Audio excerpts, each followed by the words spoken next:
하나님 말씀 함께 보겠습니다. 마태복음 5장 23에서 24절의 말씀입니다. 신약 성경 6페이지에 있는 마태복음 5장 23절에서 24절의 말씀입니다.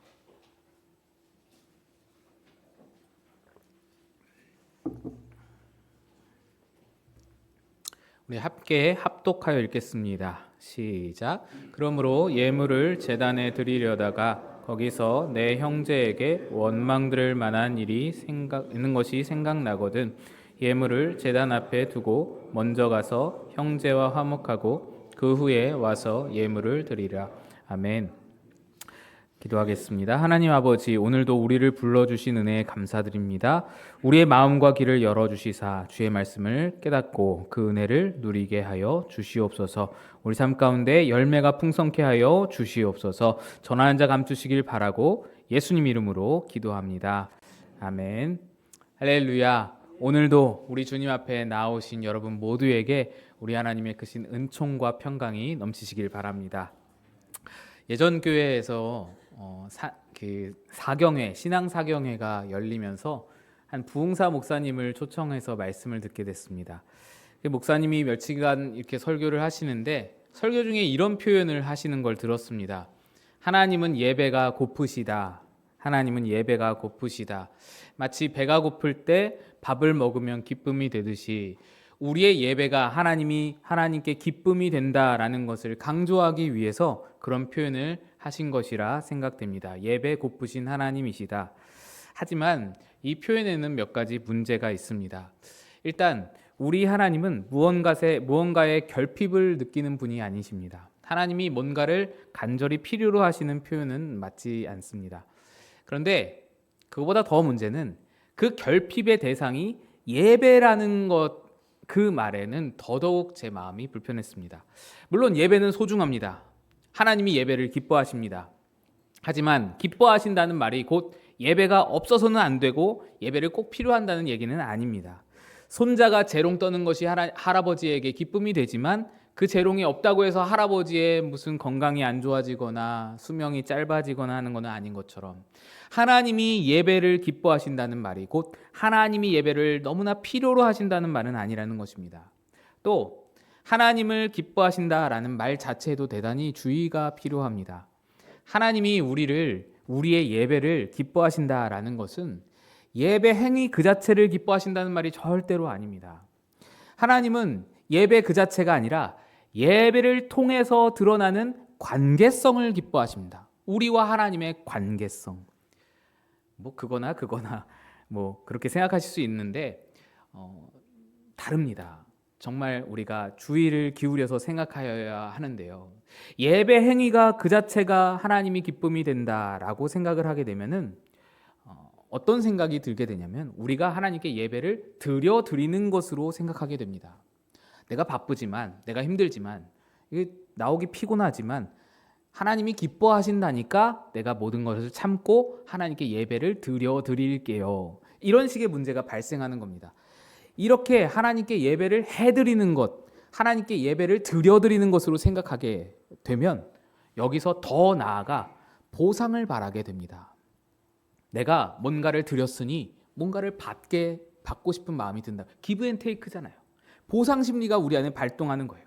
하나님께 예배해 드렸으니, 내가 여러 가지 상황에도 불구하고 하나님께 예배해 드렸으니 하나님도 뭔가를 나한테 주셔야 한다.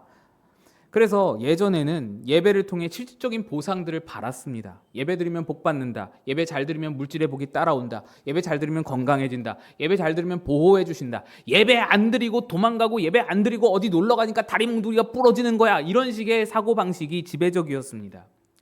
이제는 그렇게까지 생각하시는 분들은 거의 없겠지만 여전히 우리 마음의 한켠에는 예배 드렸으니 내 마음을 평안케 해달라고, 예배 드렸으니 내 마음에 감동을 주시라고, 예배 드렸으니 뭔가를 좀 주시라고 하는 생각들 우리 안에 여전히 쉽게 찾아볼 수가 있습니다.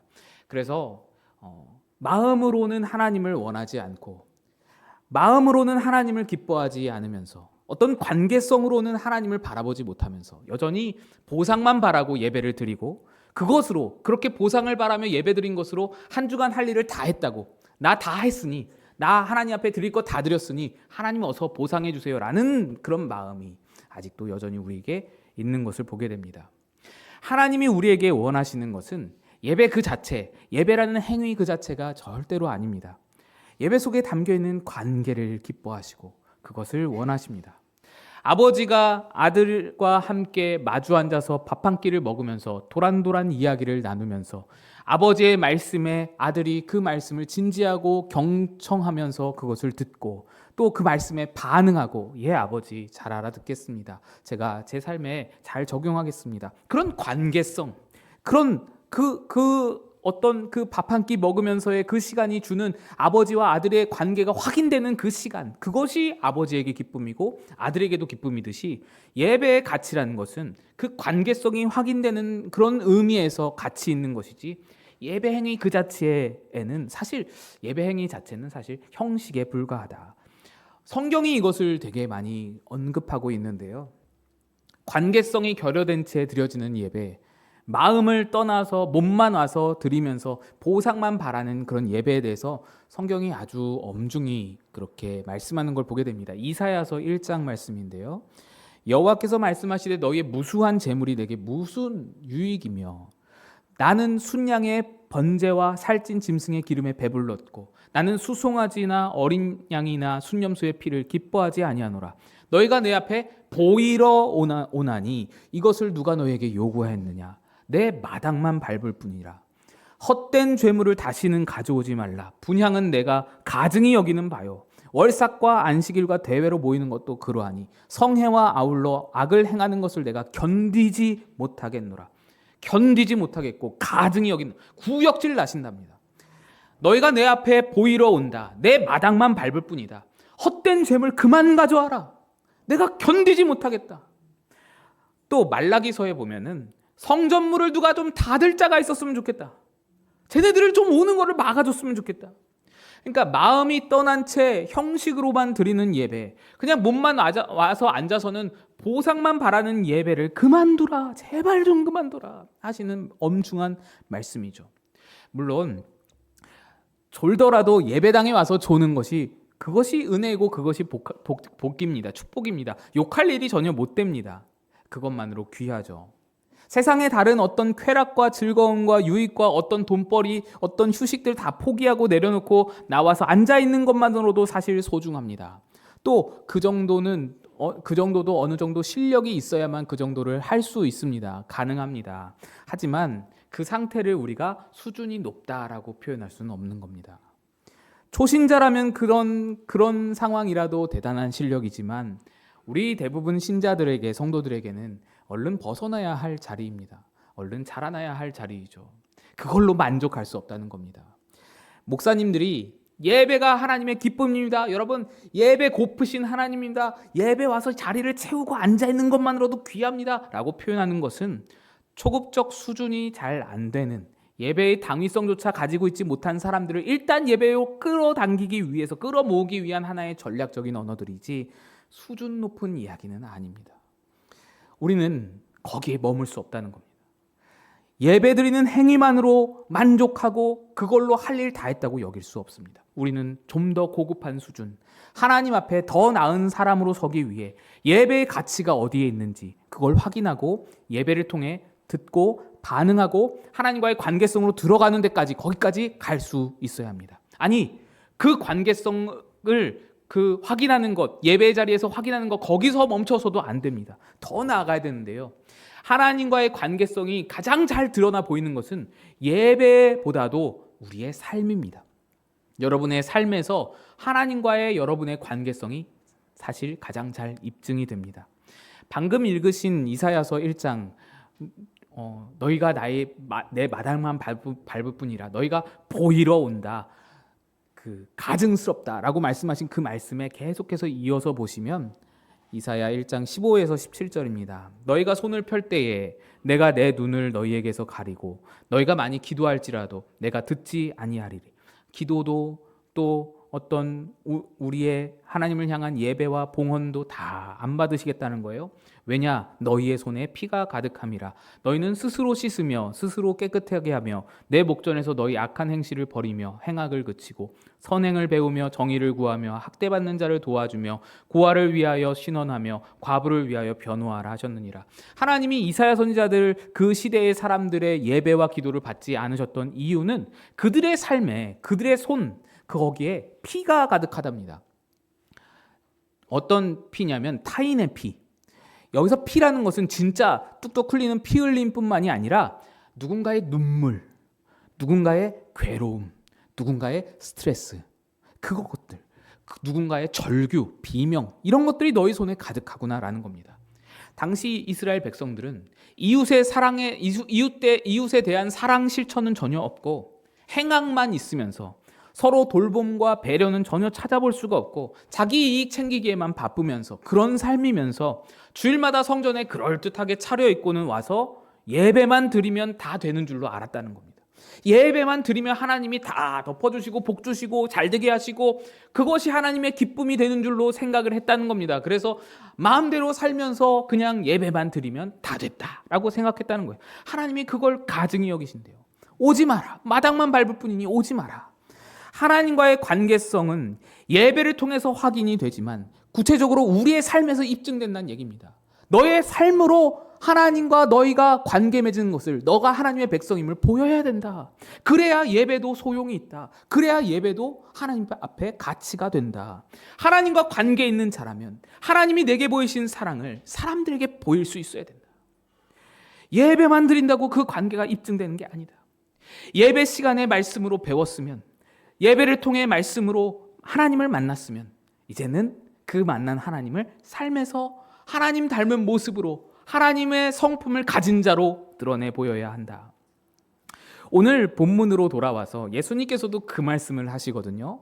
예물을 제단에 드리려다가, 그러니까 예배를 드리려다가 형제에게 원망들을 말한 일이 생각이 나면 그 예물을 제단 앞에 내려놓고 예배는 뒤로 밀어두고 예배는 일단 제쳐두고 가서 형제와 화해하고 다시 와서 예배를 드리라 라고 하십니다. 이 말씀은 자칫 예배보다 인간관계가 먼저다, 사랑과 관계를 잘 맺어라, 또는 예배가 시작되기 전에 모든 너의 마음에 불편한 마음이 있는 사람들 모두 다 찾아가서 전화해서 다 화해하고 그 다음에 예배 드려야 한다 라는 율법으로 오해될 수가 있는데, 그런 것이 아니라 내가 어떠한 정성으로 예배를 드린다 할지라도, 내가 어떤 정성을 다해서 예배를 드린다 할지라도 이웃과의 관계에서 책임 있게 신앙적인 그런 하나님의 성품을 실천하지 못한다면 그 정성스러운 예배가 다 헛될 수밖에 없다는 말씀입니다. 너가 하나님의 사람으로 살아가는 것, 하나님의 사람으로 그렇게 사람이라는 것은 예배드림으로 증명되는 것이 아니라, 너가 하나님과 관계를 맺었다는 것은 예배드림으로 증명되는 것이 아니라 삶에서 하나님이 어떠한 분인지를 나타내면서 증명이 된다. 하나님과 관계가 깊으면 깊을수록 하나님의 모습이 우리 삶에 드러나야 한다는 것입니다. 이것이 우리 신앙의 결과이고 열매이고 목표입니다. 우리 신앙은 우리 삶 가운데 하나님을 어떻게 하면 더욱 왜곡 없이 흠결 없이 드러낼 수 있는가의 싸움을 하는 과정입니다. 어느 누구와도 관계가 깊어지면 닮아가기 마련입니다. 아들이 아버지를 닮아가고 부부가 서로 닮아갑니다. 관계는 깊어지면 깊어질수록 닮아가는 것입니다. 예배나 기도나 말씀 읽는 것으로 우리가 하나님의 성품을 잘 드러낼 수가 없습니다. 하나님 닮음을 드러낼 수가 없습니다. 예배와 말씀과 기도는 우리의 목표, 하나님 앞에 우리의 성품을 드러내는 그 열매, 그 목표를 도와주는 수단일 뿐이지 그 자체로 목적이 될 수 없습니다. 예배드림 자체가 우리 삶의 목적이 아니라 예배를 통해서 하나님을 만나고 하나님을 깨닫고 하나님을 배우고 하나님을 경험했으면 이제는 그 배운 것을 하나님의 성품을 다른 이들에게 보여주는데 쓰는 것에, 그렇게 보여주는 것에 우리의 목적이 있다. 물론 완벽할 수 없지만 한 걸음씩 한 걸음씩 걸어나가야 된다.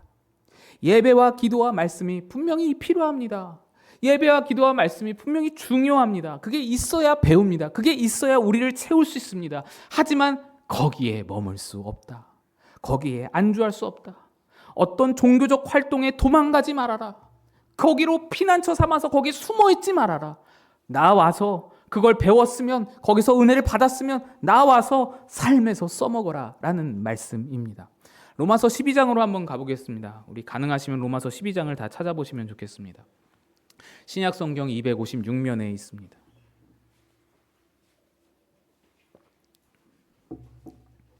신약 성경 256면에 있는 로마서 12장 말씀입니다.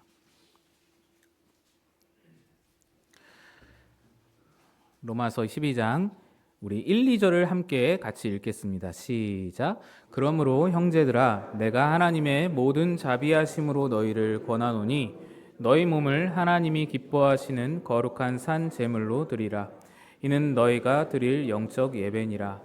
너희는 이 세대를 본받지 말고 오직 마음을 새롭게 함으로 변화를 받아 하나님의 선하시고 기뻐하시고 온전하신 뜻이 무엇인지 분별하도록 하라. 아멘. 사도 바울은 진짜 예배에 대해서 말합니다. 영적 예배에 대해서 이렇게 정의합니다. 이 세대를 본받지 말고 마음의 변화를 받아. 그러니까 예수를 믿고 마음의 변화를 받았으면 하나님이 기뻐하시고 선하시고 온전하신 뜻이 뭔지를 분별하여서 그걸 알아내서 그 뜻에 대하여서 너희 몸을 산제물로 드리라. 그게 영적 예배다라고 말합니다. 여러분, 초대교회 당시에는 지금처럼 체계적인 예배, 시스템화된 예배가 없었습니다. 우리 같은 예배를 초대교회는 안 드렸습니다. 성경도요, 신약 성경이 없었잖아요. 로마 교회가 신약 성경이 없었어요. 그 시대가 쓰여지지 않았습니다. 그래서 구약 성경밖에 없고 찬송가랄 것이 어디 있어요? 찬양대랄 것이 어디 있어요? 찬양팀이 어디 있습니까? 그런 찬양들, 찬송가들 없었어요. 심지어 대부분 교회는 목회자도 없었습니다. 오늘 바울이 편지를 보내는 로마 교회도 목회자가 없었습니다. 그래서 그들의 예배는 사실상 예배라고 보기, 지금 우리가 볼 때는 예배가 아니었어요. 그냥 모임인 거죠. 그냥 모여서 구약 성경 몇 구절 읽고 그냥 같이 기도하고 그냥 한 주간 있었던 일들 같이 나누고 뭐 주신 말씀 같이 나누고 뭐 그런 거예요. 그러고는 같이 밥 먹고 끝나는 게 그게 전부입니다. 예배할 게 없어요. 그런 이들에게 사도 바울이 너희들 영적 예배를 드려라 라고 말합니다. 그래서 이 영적 예배는 우리가 생각하는 이 형식적인 예배, 우리가 9시, 11시에 드리는 이런 예배, 이런 체계적인 예배가 아님이 분명합니다. 바울이 뭐라고 말하냐? 하나님이 뭘 기뻐하시는지 그 뜻을 분별하여서 그 뜻이 어디를 향하는지 깨달아서 너희 몸을 그 뜻에 합당한 산제물로 드리라. 그게 영적 예배다. 너희 몸을 산제물로 드리라니까 우리는 자꾸만 어떤 것을 생각하냐면 몸을 바치는 것을 생각합니다. 자꾸 몸을 바쳐서 뭔가를 막 헌신을 하고 뛰어드는 것을 생각하죠. 그런 의미가 아닙니다. 봉사에 뛰어들고 교회 일에 막 헌신을 다하고 뭐 헌금을 얼마를 드리고 충성을 다하라는 것이 아닙니다. 헌신을 다하라는 것이 아닙니다. 산제물은 삶으로 드리는 제사를 말합니다. 삶으로 드리는 예배를 말합니다. 그러면 이제 중요한 것은 그분의 뜻이 뭔지, 뜻을 분별하여서 거기에다가 삶으로 예배를 드려라. 그 뜻에 맞게 삶으로 예배를 드려라 라고 하셨으니까 그 뜻이 뭔지가 중요하죠. 그 뜻이 로마서 12장 9절부터 보시면 나옵니다. 펼쳐두신 로마서 12장 9절부터 함께 보겠습니다. 9절부터 읽습니다. 13절까지 시작. 사랑에는 거짓이 없나니 악을 미워하고 선에 속하라. 형제를 사랑하여 서로 우애하고 존경하기를 서로 먼저 하며 부지런하여 게으르지 말고 열심을 품고 주를 섬기라. 소망 중에 즐거워하며 환난 중에 참으며 기도에 항상 힘쓰며 성도들의 쓸 것을 공급하며 손 대접하기를 힘쓰라. 아멘. 한국 사람들은 오늘 읽으신 10절 잠깐 보여주세요. 10절을 읽을 때는 시큰둥합니다.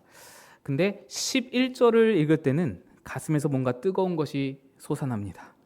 10절은 뭐냐면은 형제를 사랑하여 서로 우애하고 존경하기를 먼저 하라라고 하면은 그냥 맹숭맹숭 읽는데 11절을 읽을 때는 부지런하여 게으르지 말고 열심을 품고 주를 섬기라. 뭔가 우리 민족은 그게 있잖아요. 새마을 운동 해야 될 것 같은, 뭔가 열심히 해야 되고 뭔가 뛰어들어야 될 것 같은 그런 열심이 있습니다. 그래서 이 말씀을 읽으면 굉장히 솟아오는 게, 그래, 주를 위해 내가, 교회를 위해 내가 뭔가를 해야겠다.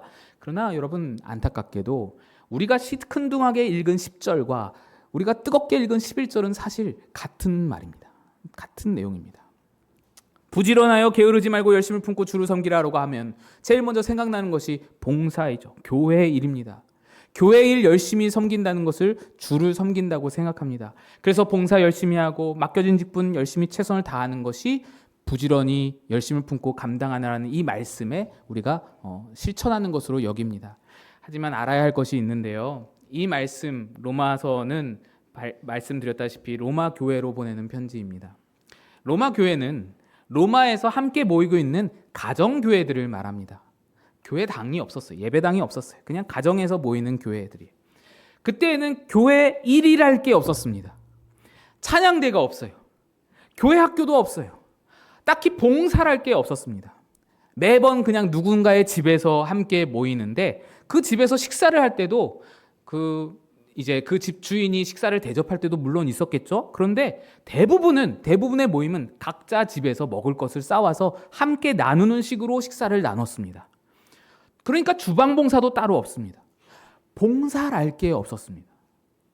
그러면 여기서 열심을 품고 주를 섬기라 라는 바울의 진짜 의미는 무엇이냐? 도대체 뭘 열심히 뭘 부지런히 하라는 거냐? 형제를 섬기는 것. 10절에 나와 있는 대로 형제를 사랑하고 우애하고 존경하기를 부지런히 하라는 겁니다.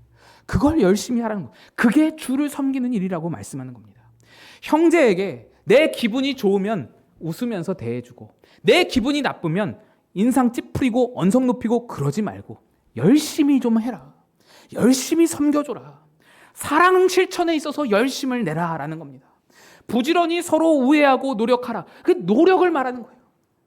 그냥 되는 대로 하지 말고 기분 내키는 대로 대하지 말고 노력을 해서 대해라. 노력을 해서 우애하라. 그게 바로 산제물로 드리는 영적 예배다. 영적 예배다. 너희가 드릴 예배다. 그러면서 구체적인 형제 우애의 방식, 삶의 실천 방안을 말해주는데요. 우리는 자꾸 생각하기를 사랑하라 라고 하면 어마어마하게 큰 것들을 생각해서 부담을 갖는데 그게 아닙니다. 오늘 바울이 실천 방안을 말하는 것을 우리가 한번 읽어보겠습니다. 14절에서 21절까지 같이 읽겠습니다. 14절에서 21절까지 시작. 너희를 박해하는 자를 축복하라. 즐거워하는 자들과 함께 즐거워하고 우는 자들과 함께 울라. 서로 마음을 같이하며 높은 데 마음을 두지 말고 도리어 낮은 데 처하며 스스로 지혜 있는 채 하지 말라. 아무에게도 악을 악으로 갚지 말고 모든 사람 앞에서 선한 일을 도모하라. 할 수 있거든 너희로서는 모든 사람과 더불어 화목하라. 내 사랑하는 자들아 너희가 친히 원수를 갚지 말고 하나님의 진노하심에 맡기라. 기록되었으되 원수 갚는 것이 내게 있으니 내가 갚으리라고 주께서 말씀하시니라. 내 원수가 줄이거든 먹고 목마르거든 마시게 하라. 그리함으로 내가 숯불을 그 머리에 쌓아 놓으리라. 악에게 지지 말고 선으로 악을 이기라. 아멘. 14절부터 다시 차근차근 보시면 너희를 박해하는 자를 축복하라. 축복하고 저주하지 말라고 하십니다. 나를 박해하고 공격하는 자까지도, 그러니까 어느 누구라도 아무도 저주하지 말라고 말합니다. 여러분, 저주는 어느 때 하나요? 여기서 말하는 저주는 속으로 하는 저주 말고 겉으로 하는 내뱉는 저주를 말합니다. 저주를 어느 때 해요? 가다가 확 넘어져라. 가다가 확 자빠져라. 가다가 책상 모서리에 새끼발가락 콱 찧어라. 이런 말을 여러분 어느 때 합니까? 화날 때 하죠. 화날 때. 안 해보신 듯이 그렇게 보시는데 화날 때 한답니다. 그러니까 이 말은요, 저주하지 말라라는 말 자체에 들어있는 것이 무슨 의미냐면 화내지 말라는 거예요. 화를 속에서는 부글부글 끓어도 겉으로 화를 내지 말라, 내뱉지 말라는 거예요. 아무에게도, 너를 박해하는 자에게까지라도 화를 내지 말라는 거예요. 나를 공격하고 나를 막 침해하는 자까지도 화내지 말아라. 계속해서 그 말씀하거든요. 웃는 자와 함께 웃고 우는 자와 함께 울라. 내가 기분 나쁜데 지금 막 화가 나요. 지금 막 부글부글 끓어요. 막 이 마음이 막 어떻게 주체를 못 하겠어요. 근데 누구를 딱 봤는데 웃고 있어요. 실실 웃고 있어요. 그러면 어때요? 그 사람들한테 가서 너 지금 이 상황에 웃음이 나와? 너는 지금 이게 웃겨? 이러지 말라는 거예요. 이러지 말래요. 또 나 기분이 막 나쁜데 누가 울고 있어요. 흐흐 울고 있어요. 그러면 야 시끄러. 나 기분 나쁘니까 굳혀. 뜻 굳혀. 이러지 말래요. 내 기분 나쁜 그것으로 다른 사람 감정까지 다 억눌러서 짓밟아 버리지 말래요. 그 사람이 우는 데는 우는 이유가 있고 그 사람이 웃는 데는 웃는 이유가 있으니 가서 그 사람의 기분을 인정해주고 존중해주고 공감해주래요. 내 기분으로 그 사람까지 다 내 기분으로 만들어버리려고 하지 말라는 거예요. 또 이렇게 말씀합니다. 마음을 낮춰서 스스로 지혜 있는 채 하지 말라. 이 말은요, 스스로 지혜 있는 채 한다는 것은 옳고 그름으로 따지는 걸 말합니다. 여러분, 옳고 그름으로 따지는 것처럼 무서운 게 없습니다. 사람이요, 옳을 때 제일 무서워요. 넌 틀렸고 난 옳아 할 때 눈빛이 달라집니다. 그 눈빛은요, 얼마나 분노가 가득하고 얼마나 화가 난 눈빛인지 모릅니다. 넌 틀렸어. 내가 옳아. 근데 그때에도 저 사람이 틀렸고 내가 옳은 데에도 그때에도 화내지 말래요. 화내지 말래요. 화낸다고 그 사람의 틀림이 옳게 되지 않으니 화내지 말라. 악을 악으로 갚지 말라. 악에게도 화내지 말래요. 할 수 있거든 모든 사람과 더불어 화목하라. 화내는 것은 백해무익하니 화목하라. 화내지 말고 다른 방법으로 함께 화목을 이루어가라. 심지어 원수에게도 화내지 말랍니다. 악에게 지지 말고 선으로 악을 이기랍니다. 화내는 순간 진다는 말입니다. 화내는 순간 패배인 거예요. 화내지 말고 하나님의 갚아주심을 바라보면서 내가 해야 할 선, 내가 드러내야 할 하나님의 성품, 맡겨주신 그 자리, 그 성품을 드러내는 그 일, 최선을 다해서 열심히 하라는 겁니다. 그게 삶으로 드리는 예배, 영적 예배라는 겁니다. 뭐 거창한 사랑 실천하려고 하지 말고 너의 화부터 일단 잠재워라. 사실 오늘 본문 마태복음 5장의 말씀도 분노에 대한 예수님의 가르침을 가르치시다가 나온 말씀입니다. 오늘 본문의 바로 전 구절에 유명한 말씀 나오죠. 누구든지 형제에게 노하는 자마다 심판이 있게 될 것이고 형제에게 라가라고 하지 말라고. 라가라는 건 밥통아, 이 밥통아 그런 거거든요. 그거 하지 말라. 미련한 놈이라고 하지 말라. 지옥불에 갈 것이다. 노하지 말라. 분노하지 말라. 분노의 말을 쏟아내지 말라라고 하시는 예수님의 가르침에서 나온 것이 이 예배드리기 전에 먼저 화해하라라는 것입니다. 화내지 말라는 겁니다. 로마서 12장과 오늘 본문 5장의 말씀은 모두 다 그거 하나를 가르쳐줍니다. 분노로는 아무것도 해결되지 않는다. 화로는 아무것도 해결이 안 된다. 여러분 다 화 내보셨잖아요. 저의 경험입니다. 제 뼈저린 경험인데 화낸다고 해서 상대가 깨우치던가요? 화낸다고 해서 상대가 항복을 하던가요? 겉으로는 그런 척 할 수 있어요. 아이고 그냥 받아주자. 그냥 그럴 수 있어요. 그런데 속으로는 어때요? 왜 저래? 뭐야? 왜 저래? 아이고 무서워서 피하냐? 더러워서 피하지? 다 그러잖아요. 다 그런다고요. 화를 내지 말아야 할 이유는 어떤 도덕성이나 어떤 종교적 이유 이전에 예수님의 가르침이라서 하기 이전에 그냥 우리의 삶의 지혜로서도 화를 내므로써 얻을 수 있는 것이 아무것도 없다는 것을 깨달아 보면은 화를 낼 필요가 없다는 것, 화가 아무런 가치와 아무런 의미가 없다는 것을 알게 됩니다. 화를 내면 화낸 사람만 바보가 됩니다. 이 말씀들은 오늘 말씀들은 분노로 해결이 안 된다는 것을 확인하라는 겁니다. 하나님의 성품으로 이기는 자가 되라. 분노로 해결하려 하지 말고 하나님의 성품으로 이기는 자가 되라. 종교적인 어떤 행위, 신앙적인 행위 거기로 도망가지 말고 사람들한테 화낼 거 다 화내놓고는 그 다음에 와서 예배드리고 기도하고 말씀 읽고 그러면은 뭔가 다 덮어지는 것처럼 생각하지 말고 거기로 도망가지 말고 거기서 나와서 영적 예배를 드려라. 화를 잠재우고 하나님의 성품을 보이는 자가 되라. 분노로는 도저히 얻을 수 없는 유익과 가치와 생명과 그 모든 존중한 그 소중한 것들을 하나님의 성품으로 보여라. 제가 가장 존경하는 목사님이 남포교회 원로 목사이신 박영선 목사님이신데 그분 설교를 이렇게 들어보면은 사람의 인생을 자주 이 극으로 배우로 비유를 많이 드십니다. 그분이 이렇게 말씀하세요. 악한 자에게 화낼 필요 없대요. 악한 자에게 화낼 필요 없는 것이 왜 그러냐면 우리 인생이라는 영화에서 그 사람은 악한 자는 악역이라는 거예요. 악역. 하나님이 그에게 악역을 맡겨두셨다. 여러분 영화에서 악역이 없으면 재미가 없습니다. 빌런이 없으면 그게 다큐지 영화입니까? 주인공이 악역에게 시달리는 그런 과정이 있어야 재미가 있는 거예요. 그걸 이겨내고 극복하는 재미가 있잖아요. 우리 개인의 삶뿐만 아니라 국가적으로나 교회적으로나 악한 자를 향하여서 분노를 쏟아내고 욕하고 그러지 말라는 거예요. 그들도 다 역할이라는 겁니다. 그들의 악역으로 말미암아 내가 다루어진대요. 그들의 악역으로 말미암아 나를 빛나게 하실 예수님 하나님이시라는 겁니다. 하나님이 그에게 맡기신 악한 역할을 그들도 감당하는 것이니, 자기 역할을 하는 것이니 우리는 우리 역할을 해야 된다. 하나님이 우리에게 역할을 맡겨주셨어요. 하나님이 우리를 직접 캐스팅하셨어요. 뭘로? 주인공으로, 선한 역할로, 하나님의 자녀로, 하나님의 신도로, 하나님의 성도로 우리를 캐스팅하셔서 여기 이 자리에 두셨어요. 악인들은 대본대로 하지를 않습니다. 하나님이 분명 대본을 주셨는데 악인들은 대본대로 하지 않고 자기 멋대로 해요. 자기 마음에 그 내키는 대로 악을 행하죠. 속에 있는 말을 막 그대로 쏟아냅니다. 그러나 성도 역을 맡은 우리들은 어떻습니까? 대본이 있습니다. 우리는 대본대로 해야 되는 거예요. 오늘도 그 대본을 확인했죠. 저주하지 말아라. 축복하라.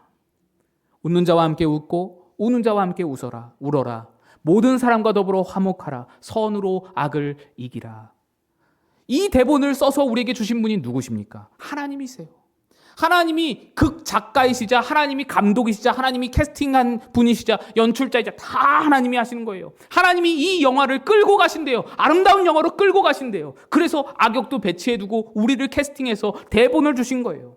당신의 성품을 담아 그렇게 쓰신, 그렇게 정성 들여 쓰신 그 대본을 우리에게 주셨다고요. 제가 최근에 전화 한 통을 받았는데 전화를 탁 받자마자 통합 측이죠? 그러는 거예요. 그래서 네, 그렇습니다. 그랬더니 그때부터 통합 측 목사를 다 꺼주세요! 그러는 거예요. 통합 측 총회장이 성도들 앞에서는 예수님이 십자가 지셨어요. 울고는 갑자기 뭐 여자랑 바람 나가지고 어디 호텔에 들어갔다 뭐 통합 측이 이럴 수 있어요. 또 통합 측에 어떤 큰 교회가 세습해가지고 난리가 났는데 통합 측이 이런 막 욕을 하는 거예요. 또 어떤 통합 측 대학교 신학교 교수가 누구를 암살하라는데 이게 말이 돼요? 막 그러면서 통합 측 목사들 목회 다 그만두라고, 어디 자랑이라고 간판에다가 통합 측 마크를 달고 그렇게 목회를 하냐고, 교회 문 닫으라고, 목회 그만두라고 막 욕을 하는 거예요. 제가 당황을 했어요. 갑자기 이게 무슨 날벼락이에요. 굉장히 불쾌했습니다. 그냥 제 평소 성격대로라면 당장 무시하고 이게 뭐야? 그러고 끊어버릴 것 같았어요. 근데 그때 생각이 나는 게 저에겐 대본이 있잖아요. 하나님이 대본을 주셨거든요. 그 대본대로 했습니다. 미안합니다. 죄송합니다. 많이 속상하셨죠? 제가 대신해서 사과드립니다. 잘못했습니다. 제가 이 교단에 묶여있다는 것과 교단이 욕먹을 짓을 했다는 건 사실이니까 어쩔 수가 없잖아요. 대본대로 했습니다. 한 15분, 20분을 쏟아내시는데 붙들고 계속 사과를 했어요. 그러다가 한 15분, 20분 지나니까 그제서야 목소리가 조금씩 누그러지시고 지치셨겠죠. 그렇게 소리를 질러대시니.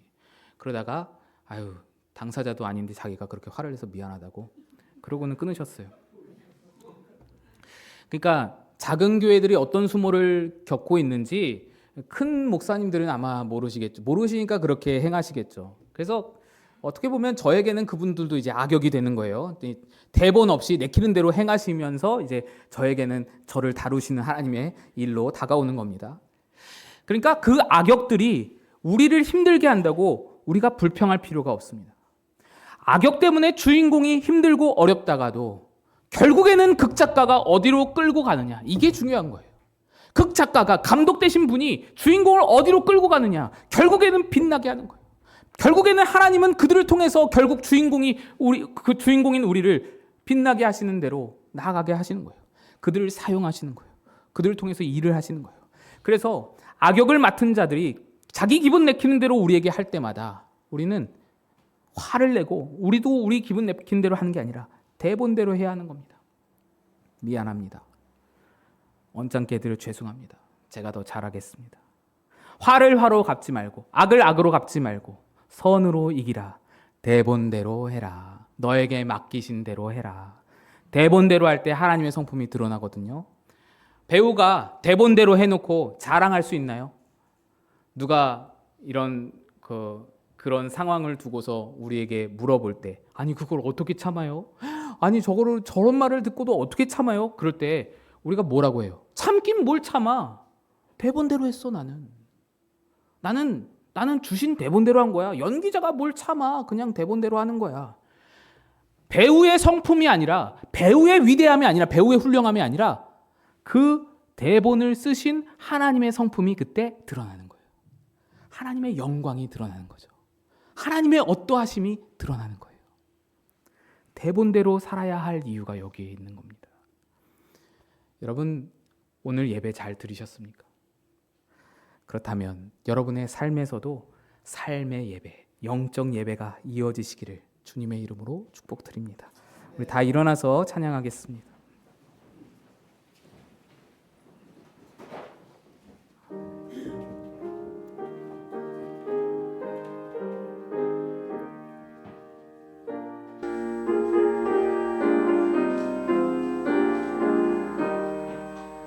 내 맘과 정성을 다하여서 주 너의 하나님을 사랑하라. 내 몸을 아끼고 사랑하듯 형제와 이웃을 사랑하라. 주께서 그 명령 따라서 살아가리. 널 미워 해치는 원수라도 언제나 너그럽게 사랑하라. 널 핍박하는 자 위해서도 신실한 마음으로 복을 빌라. 주께서 우리에게 명하시니 그 명령 따라서 살아가리. 나 항상 주님을 멀리하고 형제를 자랑하지 못하였다.